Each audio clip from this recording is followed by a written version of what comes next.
بسم اللہ الرحمن الرحیم اللہم صلی علی سیدنا و مولانا محمد وعلی آل سیدنا محمد صلی اللہ تعالی علیہ وآلہ وسلم اللہم ربنا افتح علینا حکمتک وانشر علینا رحمتک یا ذا الجلال والاکرام۔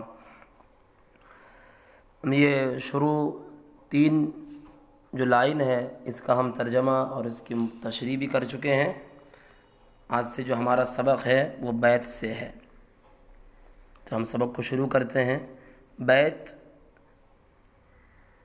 کا معنی جو ہے وہ شعر، اور بیت کا معنی ایک گھر بھی آتا ہے، لیکن اس کا جو فرق ہوگا وہ اس کی جمع سے ہوگی۔ جب بیت کی جمع بیوت ہو تو اس کا معنی گھر آتا ہے، اور جب بیت کی جمع ابیات ہو تو اس کا معنی جو ہے وہ شعر آتا ہے۔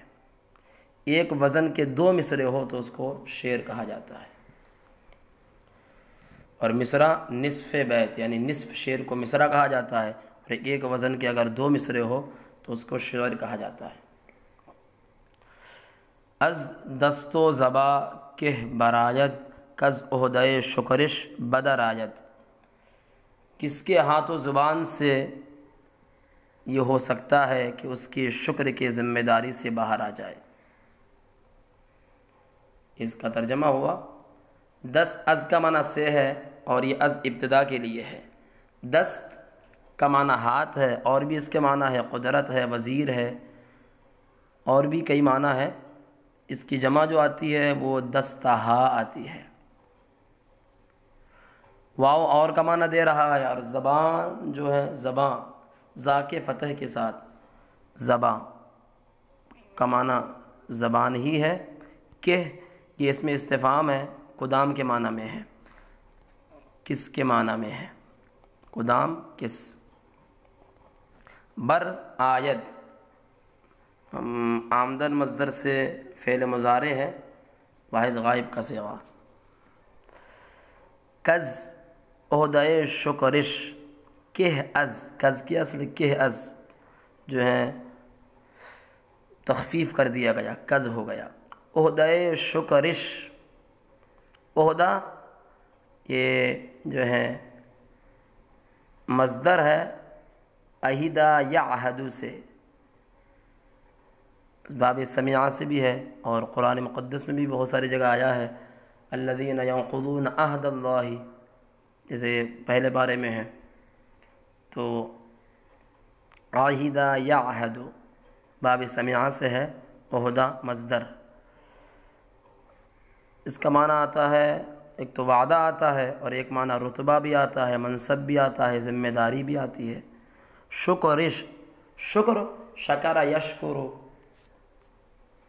باب نصرہ سے شکر ادا کرنا۔ شین ضمیر متصل ہے، ضمیر اضافی، اور یہ مرکب اضافی ہے۔ کہ از میں جو کہ ہے یہ جو ہے اس کا معنی جو ہے، اور از کا معنی سے ہے، عہدہ رتبہ، شکر شکر ادا کرنا، شین کا معنی اس کا، بدر آیت باہر آئے، آیت فعل مضارع ہے یہ بھی، تو جو ہے آیت فعل مضارع واحد غائب کا صیغہ ہے آمدن مصدر سے۔ یہ پورا کچھ ہو گیا، اب آپ صحیح سے ترجمہ دیکھ لیں۔ کس کے ہاتھ و زبان سے یہ ممکن ہو سکتی ہے کہ اس کے شکر کے ذمہ داری سے باہر آ جائے، یعنی کوئی بھی انسان اس کا شکر ادا نہیں کر سکتا، اس کی اتنی ساری نعمتیں ہیں، کیونکہ قرآن مقدس کی آیت مبارکہ ہے اعملوا آل داود الشکر وقلیل من عبادی الشکور۔ یہ کتاب میں شکور دکھ رہا ہے لیکن ہے شکور۔ اعملوا آل داود الشکر، اے داؤد کے اولاد تم شکر ادا کیا کرو، اور میرے بندوں میں کم ہے شکر ادا کرنے والے۔ تو یہ آیت مقدسہ ہے 22واں پارہ سورہ سبا کی آیت ہے، 22واں پارہ سورہ سبا کی آیت مبارکہ ہے اعملوا آل داود الشکر، اے داؤد کے اولاد تم شکر ادا کرو، اور میرے بندوں میں کم ہے شکر ادا کرنے والے۔ اعملوا عملہ یعملوا سے باب سمیعہ سے ہے، عمل کرنا۔ آل داود یہ مفعول بھی منادہ ہے، اور حرف ندا محذوف ہے، شکراً اس کو یہ مفعول مطلق بنے گا فعل محذوف کا، اشکرو شکرا۔ وقلیل من عبادی الشکور، قلیل قل یقل باب ضربہ سے ہے کم ہونا، من حرف جار ہے، عبادی یہ عبد کی جمع ہے، اور عبدہ یعبد باب نصرہ سے آتا ہے عبادت کرنا، بندگی کرنا۔ الشکور جو ہے شکر ادا کرنے والے، شکر ادا کرنے والا، الشکور یہ معنی ہے، اور میرے بندوں میں کم ہے شکر ادا کرنے والے۔ تو اس کی جو ترکیب ہے، قلیل یہ خبر مقدم ہے، من عبادی یہ جار مجرور سے مل کر کے جو ہے یہ قلیل سے متعلق ہے، اور قلیل صفت مشبہ اس میں ہوا ضمیر پوشیدہ فاعل، صفت مشبہ اپنے فاعل اور ظرف لفظ سے مل کر شبہ جملہ اسمیہ ہو کر جو ہے خبر مقدم ہے، اور الشکور یہ مبتدائی مؤخر ہے۔ اب آپ آگے دیکھیں، بندہ ہما بہ کہ ز تقصیر خیش عذر بدرگاہ خدا آورد۔ بندہ ہما، بندہ کا معنی بندہ ہے، اور ہما کا معنی وہی، بہ کا معنی بہتر ہے، بہ کا معنی بہتر، کہ یہ اسم موصول کی علامت ہے، اور زا یہ اصل میں از تھا، وزن شعری کی بنیاد پر جو ہے الف کو گرا دیا گیا، اور تقصیر اس کا معنی آتا ہے کوتاہی کرنا، تقصیر کوتاہی کرنا، کمی کرنا، باب تفعیل کا مصدر ہے۔ قصور کو بھی تقصیر کہا جاتا ہے، غلطی کو بھی تقصیر کہا جاتا ہے، اور تقصیر خیش یہ مرکب اضافی ہے، خیش کا معنی اپنا آتا ہے، اور عذر عذرا یا عذر باب ضربہ سے ہے بہانہ، بدرگاہ با در کے معنی میں ہے، اور درگاہ کا معنی جو ہے بارگاہ آتا ہے، اور خدا اللہ رب العزت آورد، آوردن مصدر سے فعل ماضی مطلق ہے۔ تو ہم پہ یہ جو ہے ایک ایک لفظ کا ترجمہ ہوا، بندہ وہی بہتر ہے کہ جو اپنی کوتاہی کا عذر خدا کی بارگاہ میں لائے۔ تو میں نے بتا دیا، اور یہ لفظی جو ہما جو ہے یہ اس میں اشارہ ہے، اور بندہ ہما بہ، بندہ وہی بہتر ہے جو اپنی کوتاہی کا عذر خدا کی بارگاہ میں لائے، ورنہ سزاوار خدا وندیش کس نتوانت کے بجا آورد۔ ورنہ یہ جو ورنہ پہلے ترجمہ دیکھ لے، اس کی خدا بندی کے لائق کسی شخص سے نہیں ہو سکتا کہ شکر بجا لائے۔ ورنہ جو ہے یہ لفظ کلمہ ور، یہ لفظ جو ہے کلمہ ور اور حرف نفی سے مرکب ہے۔ ور ایک جو ہے کلمہ ہے، اور نہ یہ حرف نفی، نہ ورنہ، تو نہ یہ حرف نفی ہے، تو یہ لفظ ور اور حرف نفی سے مرکب ہے، ورنہ معنی ہے اور نہیں تو۔ سزاوار یہ سزا اور وار سے مرکب ہے۔ سزا کے معنی ہے لائق، بدلہ، جس کو ہم بولتے ہیں سزا کا معنی بدلہ ہی تو آتا ہے، اور اس کا معنی لائق بھی آتا ہے۔ وار کا معنی لائق بھی آتا ہے، لیکن یہاں طرز بھی آتا ہے، روش بھی آتا ہے وار کا معنی، لیکن یہاں جو وار ہے یہ کلمہ نسبتی ہے، اور نسبت کے لیے آیا ہے، اور سزاوار کا پورا معنی ہے لائق مند، لائق مند، کہ یہ اسم موصول کی علامت ہے، اور بجا یہ اس کا معنی ٹھیک آتا ہے، درست آتا ہے، اور آوردن مصدر سے آورد لائے۔ تو ایک ایک لفظ کا معنی ہو گیا۔ اب آپ دونوں شعر کا ترجمہ دیکھیں۔ بندہ وہی بہتر ہے کہ ز تقصیر خیش عذر بدرگاہ خدا آورد، جو اپنی کوتاہی کا عذر خدا کی بارگاہ میں لائے، ورنہ سزاوار خدا بندیش، اور نہیں تو اس کی خدا بندی کے لائق کسی شخص سے نہیں ہو سکتا کہ شکر بجا لائے۔ کس یہ اس کا معنی شخص آتا ہے، اور نہ تواند یہ فعل مضارع منفی ہے، توانستن مصدر سے سکنا، اور نتواند یہ فعل مضارع ہے، واحد غائب کا صیغہ ہے، کسی شخص سے نہیں ہو سکتا کہ شکر بجا لائے۔ ان دو شعروں کا مطلب یہی ہوا کہ خدا تعالیٰ کی نعمتیں اتنی ہے کہ اس کی نعمتوں کا شمار کوئی بھی بندہ نہیں کر سکتا، کیونکہ قرآن مقدس میں فرمایا گیا وَإِن تَعُدُّوا نِعْمَةَ اللَّهِ لَا تُحْصُوهَا، اور اگر تم اللہ کی نعمتوں کو شمار کرو گے تو لا تحصوها، تو تم شمار نہیں کر سکو گے۔ تب اتنی اللہ کی نعمتیں ہیں جن کو ہم شمار نہیں کر سکے، تو جب اس کی نعمتوں کا شمار نہیں ہو سکتا تو پھر ہم اس کا شکریہ کیسے ادا کر سکتے ہیں؟ بندوں سے اس کا شکر کبھی بھی ادا نہیں ہو سکتا۔ اس کی نعمتیں اتنی ہے اور وہ ہر ایک بندے کو بے حساب نعمتیں دیتا ہے۔ تو پھر بندہ جب اس کا شکر ادا نہیں کر سکتا تو پھر بندے کو اللہ کی بارگاہ میں آ کر یہی کہنا چاہیے کہ بندہ وہی بہتر ہے جو یہ کہے کہ مولا میں اپنی کوتاہی کا عذر تیری بارگاہ میں لایا ہوں، میں تیرا شکر تو ادا نہیں کر سکتا لیکن عذر لے کر آیا ہوں، یہ عذر کو شکر کی جگہ میری قبول فرما لے۔ اب آپ جو ہے آگے چلیں۔ باران رحمت بے حسابش اور ہمارا رسیدہ خان نعمت بے دریغش ہما جا کشیدہ، پردے ناموں سے بندگاں بگناہ فاحش نہ درد، و وظیفہ روزی بخطائے منکر نہ برد۔ رحمت کی بارشیں، اس کی بے شمار رحمت کی بارشیں تمام سب جگہ پہنچی ہوئی ہے، اور نعمت کا دسترخوان بلا روک ٹوک سب جگہ بچھا ہوا ہے، اور بندوں کی عزت کا پردہ بڑی بڑی گناہ کی وجہ سے بھی وہ چاک نہیں کرتا ہے، اور مقررہ روزی بڑی بڑی خطا کی وجہ سے بھی جو ہے وہ بند نہیں کرتا ہے۔ باران کا معنی بارش آتا ہے، رحمت رحمہ یرحم باب سمیعہ سے ہے رحم کرنا، تو رحمت مصدر ہے، رحمت کی بارش، باران رحمت مرکب اضافی رحمت کی بارش اضافت ہے۔ اور بے حسابش، بے یہ حرف نفی ہے، معنی نہیں ہے، اور حساب یہ حسیبہ یحسبو سے، حسیبہ یحسبو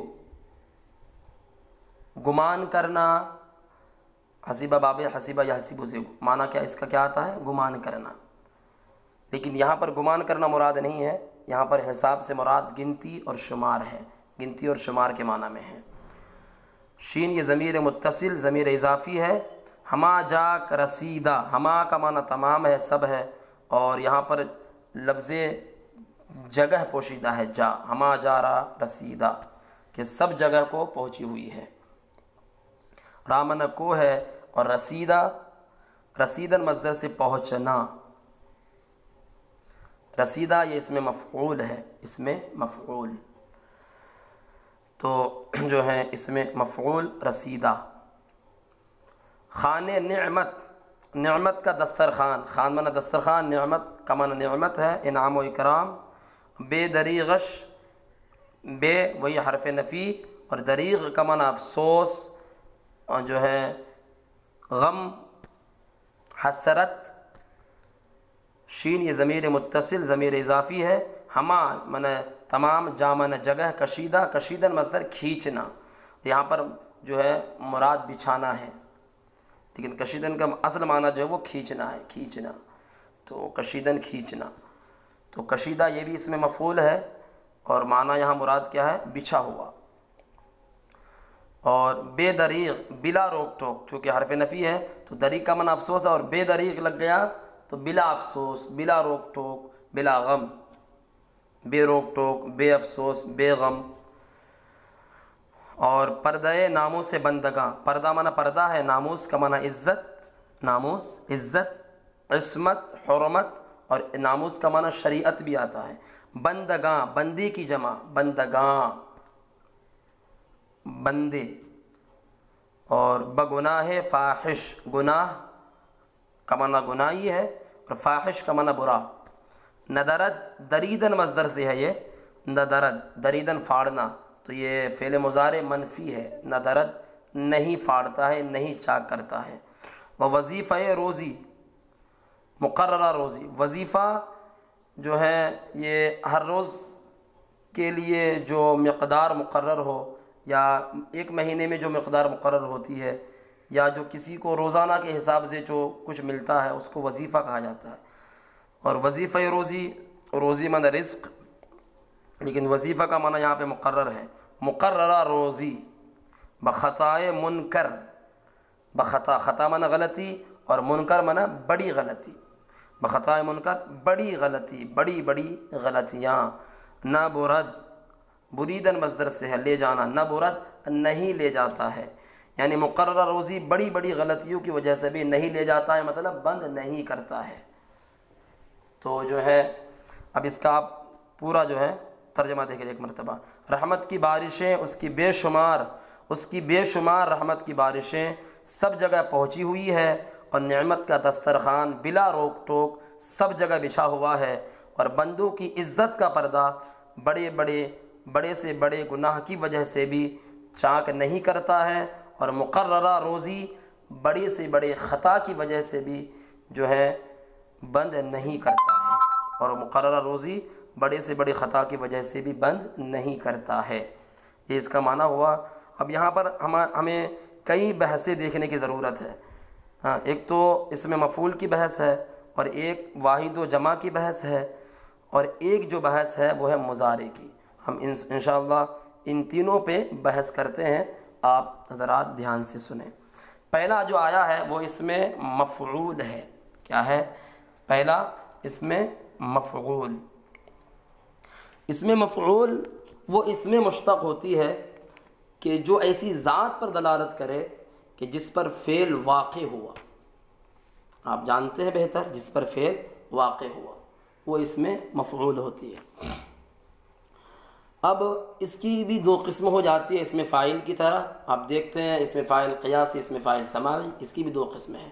اس میں فاعل سماعی کہ جس کے کوئی بنانے کا قاعدہ مقرر نہ ہو، محض سن لیا گیا اہل زبان سے، اور اس میں فاعل قیاسی کہ جس کے بنانے کا کوئی قاعدہ مقرر ہے، اس میں فاعل قیاسی۔ تو دونوں کی تعریفیں ہو گئی۔ اس میں فاعل قیاسی، اس میں مفعول کی دو قسمیں ہیں، سماعی قیاسی۔ اس میں مفعول قیاسی جو ہے وہ اس میں مفعول ہے کہ جس کے بنانے کا کوئی قاعدہ مقرر ہے، لیکن اس میں مفعول سماعی جو ہے اس کے بنانے کا کوئی قاعدہ مقرر نہیں ہوتا، محض اہل زبان سے سن لیا جاتا ہے۔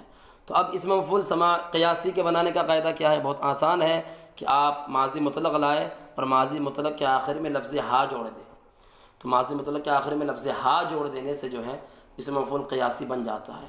رسیدہ، رسیدن مصدر سے ہے، آپ نے جو ہے ماضی لایا اس کی، رسیدن کی، رسید آیا، اب رسید کے آگے آپ ہا بڑھا دے تو رسیدہ اس میں مفعول ہو گیا پہنچا ہوا۔ اب اس میں مفعول جو سماعی ہے یہ اس کا کوئی بنانے کا قاعدہ مقرر نہیں ہے، لیکن اہل زبان سے مختلف طریقوں سے سنا گیا ہے۔ جیسے کہ میں آپ کو بتاؤں، کبھی کیا کرتے ہیں، کبھی اسم اور ماضی کو ملا کر اس میں مفعول سماعی بنا دیتے ہیں۔ جیسے کہ دست پخت، دست پخت، دست کا معنی ہاتھ، پختن مصدر پکانا، پخت ماضی ہے، تو اس کا دست پخت کا معنی کیا ہوا؟ پکایا ہوا۔ تو اسم اور ماضی کو ملا کر اس میں مفعول بنا دیا گیا، اور یہ سننے پر مبنی ہے، کوئی قیاس نہ کر لے کہ اس پر جو ہے قیاس کر کوئی دوسرے الفاظ بنا لے، ایسا نہیں ہو سکتا، یہ سننے سے اس کا تعلق ہے۔ کبھی کیا کرتے ہیں، کبھی اسم اور امر کو ملا کر بنا دیتے ہیں اس میں مفعول سماعی، جیسے کہ پامال ہے، پا معنی پیر، مال امر کا صیغہ ہے، پامال، تو یہ اس کو بھی اس مفعول کا معنی میں لے لیا گیا۔ پامال کا معنی پاؤں سے روندا ہوا، یہ بھی اس میں مفعول سماعی ہے۔ کبھی کرتے کیا ہے، اس میں مفعول قیاسی کے ساتھ کسی دوسرے اسم کو ملا دیتے ہیں، جیسے کہ مثال کے طور پر گرفتن مصدر سے اس میں مفعول جو ہے وہ گرفتہ، پکڑا ہوا، لیا ہوا، لیکن اس کے ساتھ ہم نے ملا دیا لفظ دل، دل گرفتہ بولا بھی جاتا ہے، اس کا معنی آتا ہے غمگین، تو اب یہ اس میں مفعول قیاسی نہ رہا، اب سماعی بن گیا، جب دل مل گیا تو دل گرفتہ۔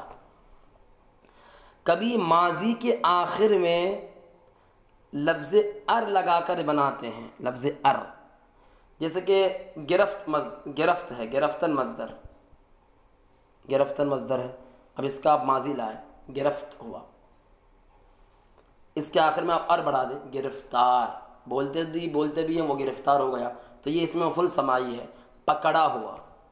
کبھی بعینہ امر کو اس میں مفعول کے معنی میں لے لیتے ہیں، بعینہ امر کو اس میں مفعول کے معنی میں، جیسے میں نے بتایا تھا اس میں فاعل کے بارے میں، کبھی بعینہ امر کو اس میں فاعل کے معنی میں لے لیتے ہیں، بالکل یہاں پر بھی اسی طرح ہے، کبھی بعینہ امر کو اس میں مفعول کے معنی میں لے لیتے ہیں، جیسے کہ لفظ گزی ہے تو یہ امر بھی ہے اور اس کا معنی آتا ہے، لیکن اس کو جو ہے اس میں مفعول کے معنی میں استعمال کیا گیا، گزی قبول کیا ہوا۔ اور کبھی کیا ہوتا ہے جو اسی لفظ کو جس میں مفعولیت کے معنی پائے جائے، کبھی وہ لفظ جس میں مفعولیت کے معنی پائے جاتے ہیں، جیسے کہ شہر بدر، یہ اس میں مفعول سماعی بنتا ہے، شہر بدر معنی کیا ہے؟ جلا وطن کیا ہوا، یہ بھی اس میں مفعول سماعی ہے۔ تو اس میں مفعول سماعی اہل زبان مختلف طریقوں سے بناتے ہیں اور یہ تمام سننے پر مبنی ہے، قیاسی نہیں ہے۔ البتہ آپ یہ اگر یاد نہیں رکھیں گے تب بھی چلے گا، لیکن وہ ایک یاد رکھنا آپ کو ضروری ہے، اس میں مفعول قیاسی کہ ماضی مطلق کے آخر میں لفظ ہا بڑھا دینے سے اس میں مفعول قیاسی بن جاتا ہے۔ یہ تو ایک بحث ہو گئی اس میں مفعول کی۔ دوسری بحث جو ہمیں یہاں پر کرنے کی ضرورت ہے وہ ہے جمع اور واحد کی۔ جیسے کہ آپ دیکھ سکتے ہیں ناموس بندگاں، یہ بھی پردے ناموس بندگاں مرکب اضافی ہے، تو بندگاں یہ جمع ہے بندے کی۔ اب واحد وہ شے ہے جو ایک پر دلالت کرے، اور جمع جو ایک سے زیادہ پر دلالت کرے، کیونکہ جو فارسی میں تو تثنیہ ہوتا نہیں ہے، تو ایک سے زیادہ پر جو چیز دلالت کرے وہ جمع ہے۔ تو اب جب ہم کسی لفظ واحد کی جمع لائیں گے تو آپ کو اس میں کچھ دیکھنا ہے اور کچھ غور کرنا ہے، کیسے جمع لائیں گے۔ جب ہم کسی لفظ واحد کی جمع لائیں گے تو آپ کو سب سے پہلے یہ دیکھنا ہے کہ لفظ واحد جو ہے وہ کس کے لیے استعمال کیا گیا ہے، آیا وہ جان والی چیز کے لیے استعمال کیا گیا یا وہ لفظ واحد غیر جان والی چیز کے لیے استعمال کیا گیا۔ تو اگر وہ لفظ جان والی کے لیے استعمال کیا گیا، جان والی کے لیے، جیسے کہ یہاں پر آپ دیکھ سکتے ہیں لفظ بندہ کس کے لیے؟ انسانوں کے لیے استعمال کیا گیا ہے اور انسانوں کے اندر جان ہے، تو لہذا جب جان والی شے کی ہم جمع لائیں گے، لفظ واحد وہ ہو جو کہ جان والی جس کے اندر جان ہے اس کے لیے استعمال کیا گیا، تو اس وقت جو ہے ہم اس کے آخر میں جمع بنانے کے لیے الف نون بڑھا دیں تو جمع بن جاتا ہے۔ جیسے کہ آپ دیکھ سکتے ہیں لفظ پسر، پسر لڑکا، اس کے اندر جان ہے، اب اس کی ہم جمع لائیں گے تو آخر میں الف نون بڑھا دیں، پسران لڑکے ہو گئے جمع۔ اب یہ الف نون ڈائریکٹ تب بنائیں گے جبکہ اس اسم کے آخر میں لفظ ہائے مختفی نہ ہو، لفظ ہا نہ ہو، ہائے مختفی جس ہا کو ہم جب بولے تو اس کا مخرج جو ہے ہمیں سنائی نہ دے، ہائے مختفی اسے بولتے ہیں، اور ایک ہائے ملفوظی کہ جس کا مخرج ہم کو سنائی دے اور جو بہت زیادہ ظاہر کر کے بولا جائے وہ ہائے ملفوظی ہوتا ہے، اور جو ظاہر کر کے نہ بولا جائے وہ ہائے مختفی ہوتا ہے۔ تو بہرحال جو بھی ہا ہو، تو اگر جو ہے جو لفظ واحد ہے، اگر اس لفظ واحد کی جب ہم جو جان والی کے لیے استعمال کیا گیا، جب اس اسم کے آخر میں لفظ ہا نہ ہو تو ہم ڈائریکٹ اس کے آخر میں الف نون بڑھا دیں گے تو بن جاتا ہے، جیسے پسر سے پسران، اس کے آخر میں ہا نہیں ہے۔ لیکن اگر لفظ واحد جو جان والی کے لیے استعمال کیا گیا، اگر اس لفظ واحد کے آخر میں لفظ ہا ہے تو ہمیں ڈائریکٹ الف نون نہیں بڑھانا ہے، بلکہ پہلے اس ہا کو ہمیں جو ہے گاف سے بدلنا ہے، اور گاف سے بدلنے کے بعد آخر میں الف نون بڑھانا ہے۔ یہ بات آپ یاد رکھیں کہ جب لفظ واحد کے آخر میں جو جان والی کے لیے استعمال کیا گیا لفظ واحد، تو اگر اس کے آخر میں لفظ ہا ہے، لفظ ہا ہے، تو ہمیں ڈائریکٹ الف نون نہیں بڑھانا، پہلے ہا کو گاف سے بدلنا ہے اور گاف سے بدلنے کے بعد الف نون بڑھانا ہے۔ جیسے آپ دیکھ سکتے ہیں بندہ، اب آپ سوچ سکتے ہیں بندے کے آخر میں جو ہے وہ کہاں گیا، یہ بھی ہے، تو آپ وہی قاعدہ ہے کہ جب اسم کے آخر میں ہا ہو، وہ اسم جو کہ جان والے کے لیے استعمال کیا گیا، تو اس ہا کو پہلے کاف سے بدلتے ہیں، کاف سے بدلنے کے بعد الف نون بڑھاتے ہیں، تو یہ ہوا بندگان۔ اب جو ہے اگر لفظ واحد غیر جاندار کے لیے استعمال کیا گیا تو اس کا بھی طریقہ آسان ہے۔ اگر لفظ واحد غیر جاندار کے لیے استعمال کیا جائے تو اس لفظ واحد کی جو ہم جمع لائیں گے اس کے آخر میں ہا اور الف، لفظ ہا الف بڑھا دینا ہے تو بن جاتا ہے۔ جیسے کہ قلم ہے تو جمع لائیں گے تو قلم ہا بول دیا، جمع بن گیا۔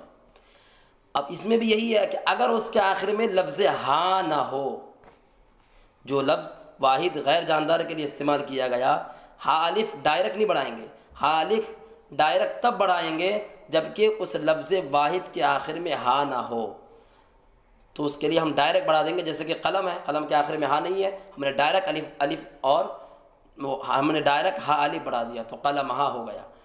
اگر اس لفظ واحد کے آخر میں ہا ہے تو پھر ڈائریکٹ نہیں بڑھائیں گے بلکہ اس ہا کو پہلے ہم گرائیں گے۔ یہاں پر گاب نہیں، اس گاب سے نہیں بدلتے ہیں۔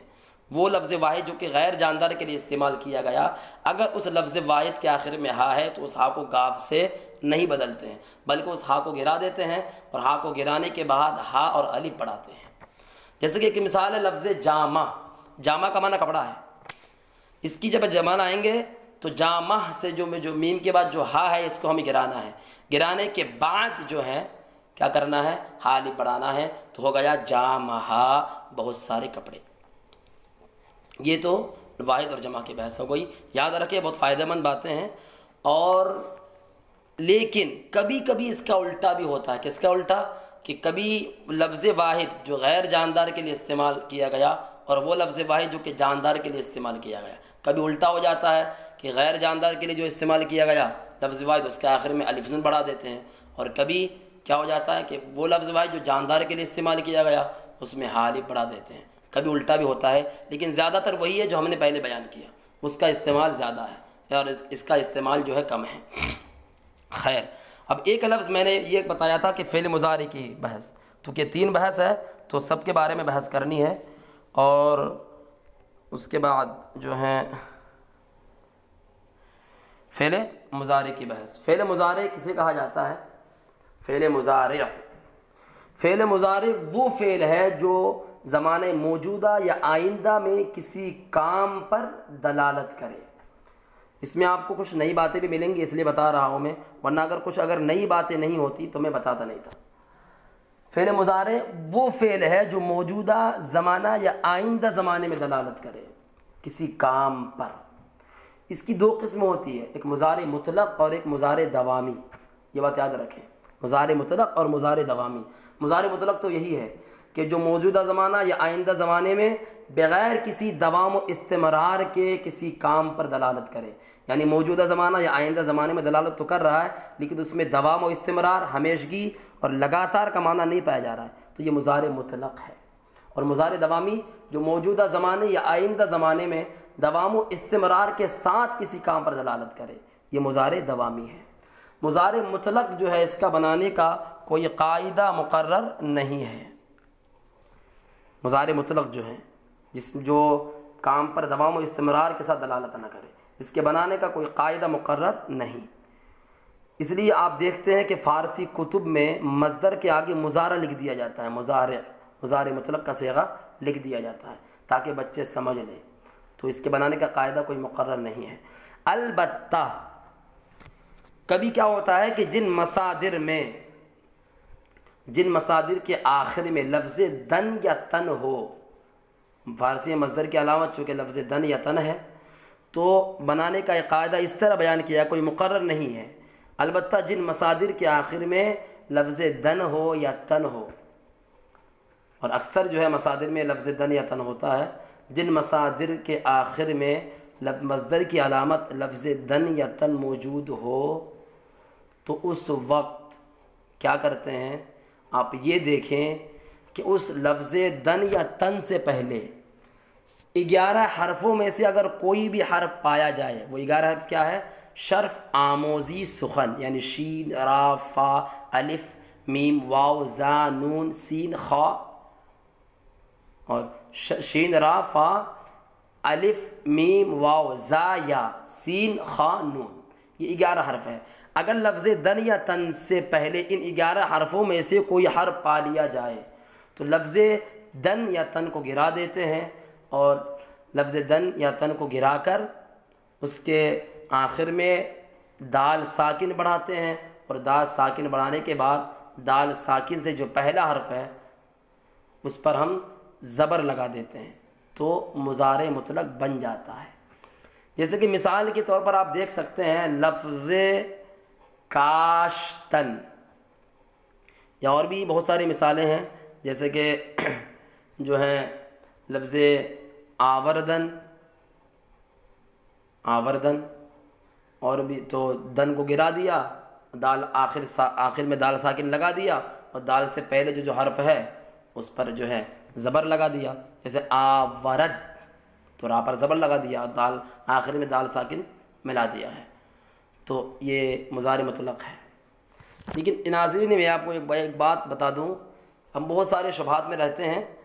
ایک بات یہ ہے کہ جو حرف لفظ دن یا تن سے پہلے ہو، یعنی وہ 11 حرف، ان 11 حرفوں میں کوئی بھی حرف لفظ دن یا تن سے پہلے ہو، انہی 11 حرفوں میں سے ہونا چاہیے۔ ان 11 حرفوں میں سے کوئی بھی حرف لفظ دن یا تن سے اگر پہلے ہو تو اس حرف میں 4 طرح کا تغیر ہوتا ہے، 4 طرح کا بدلاؤ ہوتا ہے۔